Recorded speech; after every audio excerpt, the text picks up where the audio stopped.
मैं वो रात कभी नहीं भूल सकता। जिस पिज्जा शॉप में मैं काम करता हूँ वहाँ पे मेरी शिफ्ट खत्म हो चुकी थी। मैं रेडी हो रहा था घर जाने को, तभी वो फोन बजा।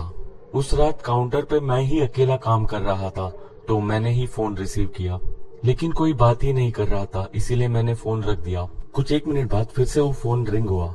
मैंने फोन रिसीव किया, तभी भी साइलेंस ही था। मैं फोन फिर से रखने ही वाला था, तब मैंने एक कोल्ड और वीक साउंड सुनी फोन से।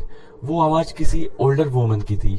उसने कहा उसे रेगुलर चिकन पिज्जा चाहिए। मैं फोन पे तो शांत रहा, लेकिन अंदर से तो मैं उस बूढ़ी औरत को गालियां दे रहा था। मैं अपनी शिफ्ट खत्म करके घर जाने ही वाला था, तभी उसका फोन आया था। मैंने अपने बॉस को कहा कि कोई तो पिज्जा डिलीवरी ऑर्डर कर रहा है। मेरे बॉस ने कहा मुझे वो पिज्जा डिलीवर करना होगा। पहले तो मैं बहुत अपसेट हुआ, लेकिन मैंने सोचा कि मुझे इसका टिप भी मिलेगा, और बूढ़े लोग बहुत ही ज्यादा अच्छी टिप देते हैं। मैंने एड्रेस नोट डाउन किया और मैंने उसे कहा कि मैं वहाँ पे जल्दी आ जाऊंगा, लेकिन उसने पहले से ही फोन कट कर दिया था।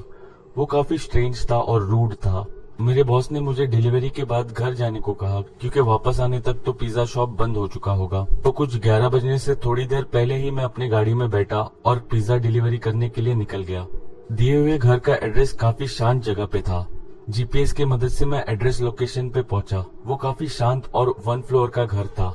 मैंने पिज्जा उठाया और घर की तरफ चल पड़ा। वो घर की सभी लाइटें बंद थी। मैंने बेल रिंग की इसी होप में कि दिया हुआ एड्रेस गलत ना हो, लेकिन रिंग को किसी ने आंसर नहीं किया। मैंने फिर से डोरबेल रिंग की, लेकिन अभी भी किसी ने आंसर नहीं दिया था। मैं अभी वहाँ से निकलने ही वाला था, तभी मैंने अपना सर राइट साइड में घुमाया और मैंने देखा कि वहाँ पे खिड़की पे कोई खड़ा है। मैं पहले तो काफी डर गया, फिर पीछे हुआ, फिर उसके बाद मैं इवेंचुअली उस खिड़की के पास गया उस इंसान को देखने। वो एक बूढ़ी औरत थी, मिड 70s में। वो एक ब्लैंक एक्सप्रेशन के साथ मेरी तरफ स्टेयर कर रही थी। विंडोज के थ्रू मैंने चिल्लाया कि उसका पिज्जा मेरे पास है, लेकिन उसने कुछ रिस्पॉन्ड ही नहीं किया, इसलिए मैंने और भी चिल्ला के कहा। तभी उसकी फेस पे एक बड़ी सी स्माइल आई।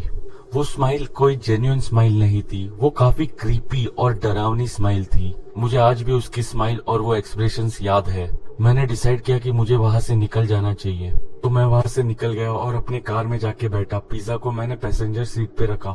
मुझे लगा कि मुझे ये सब अपने बॉस को इन्फॉर्म करना चाहिए। मैंने मेरे बॉस को टेक्स्ट किया और मैंने कार चालू कर दी। बस एक बार मैंने राइट साइड में अपनी नजर डाली। मैंने देखा कि वो औरत पैसेंजर सीट के विंडो में मुझे अभी भी देख रही है, वही सेम स्माइल और एक्सप्रेशन के साथ मुझे स्टेयर किए जा रही है। ये देखते ही मैंने वहाँ से अपनी कार बड़ी तेजी से भगाई और मैंने पीछे मुड़ के भी नहीं देखा। इसके बाद मेरे बॉस ने मुझे कभी लेट नाइट डिलीवरी